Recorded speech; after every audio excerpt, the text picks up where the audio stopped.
Cancer isn't something that attacks you from outside. It starts inside, with one of your own cells. A cell that was supposed to die and didn't. That single decision to keep dividing is how every cancer in human history began. Here's exactly how it happens. Every cell in your body contains DNA, 3 billion base pairs of genetic code that control everything: when to grow, when to divide, when to stop, and when to die.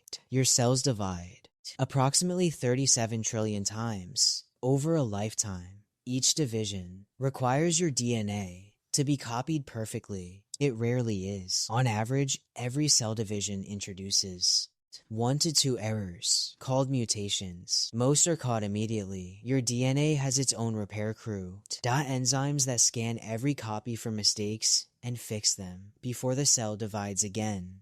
Most mutations are corrected, some are not. Most uncorrected mutations are harmless, a few are not. There are 2 types of genes that control cell growth. Proto-oncogenes are the accelerators. They tell cells when to divide. Tumor suppressor genes are the brakes. They tell cells when to stop. And there are genes that trigger apoptosis, programmed cell death, the built-in instruction for a cell to destroy itself when its time is up. Cancer requires multiple mutations, not 1, not 2, typically 6 to 10.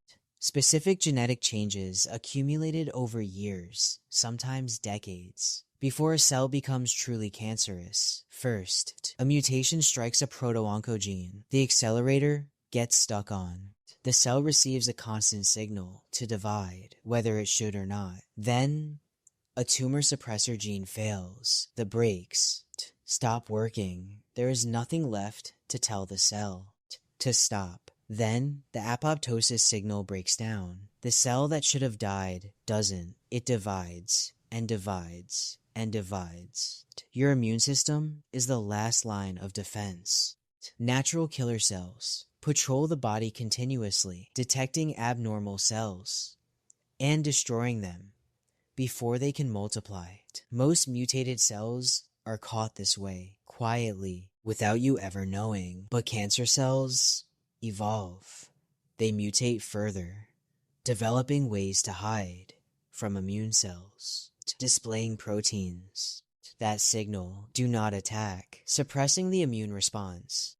In their immediate environment, the immune system, which should destroy them, is neutralized. The tumor grows. It recruits blood vessels to feed it, a process called angiogenesis. And when it's large enough, cells break away. They enter the bloodstream. They travel. They establish new tumors in distant organs. This is metastasis. And this is when cancer becomes hardest to treat. It all started with one cell, one mutation, one decision: not to die.